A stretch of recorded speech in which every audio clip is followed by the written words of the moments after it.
Konsep games theory adalah suatu konsep untuk menjelaskan perilaku ekonomi dalam pasar yang hanya diisi oleh segelintir pelaku ekonomi. Game theory merupakan suatu pendekatan matematis untuk merumuskan situasi persaingan dan konflik antara berbagai kepentingan. Game theory melibatkan dua atau lebih pengambilan keputusan atau yang disebut pemain. Setiap pemain dalam game teori mempunyai keinginan untuk menang. Tujuan teori ini adalah untuk menganalisa proses pengambilan keputusan dari persaingan yang berbeda-beda dan melibatkan dua atau lebih pemain atau kepentingan.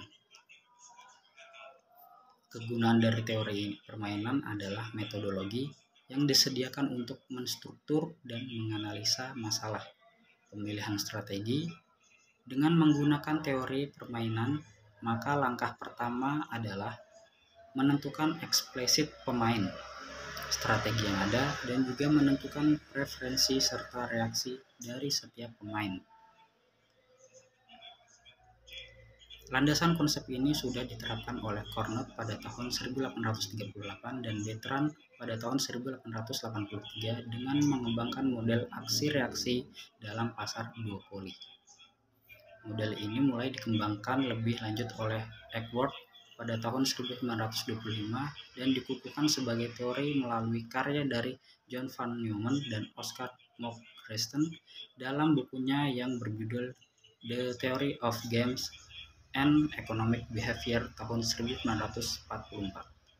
Kemudian konsep game teori disempurnakan lebih lanjut oleh Jonas pada tahun 1950 dengan mengembangkan konsep game teori untuk menganalisa suatu kepentingan pelaku ekonomi yang tidak berlawanan, yang kemudian muncullah istilah keseimbangan Nash.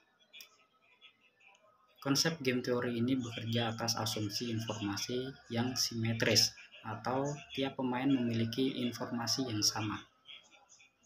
Kemudian dari konsep game teori Nash berkembanglah konsep game teori yang beroperasi dalam situasi informasi yang bersifat asimetris atau tidak memiliki informasi yang sama terhadap satu hal oleh John Harsanyi tahun 1967.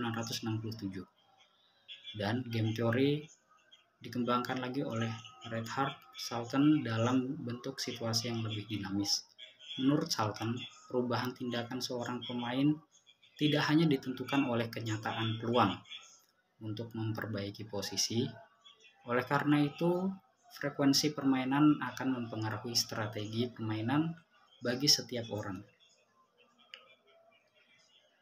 Area perkembangan yang paling pesat kemudian adalah studi tentang informasi dan keputusan. George Akerlof adalah orang pertama yang mengembangkan teori umum tentang pasar dengan informasi asimetris.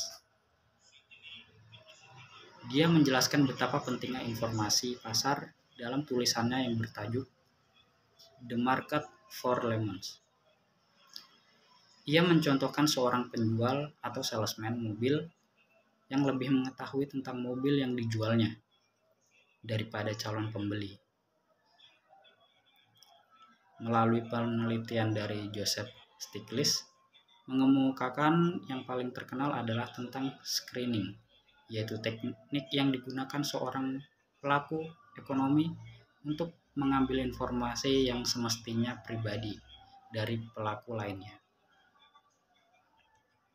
Masalah-masalah ketidakseimbangan informasi dan kejahatan moral dibahas di sini karena mempengaruhi modern ekonomi dan menghasilkan dilema-dilema seperti executive stock option dan insurance market.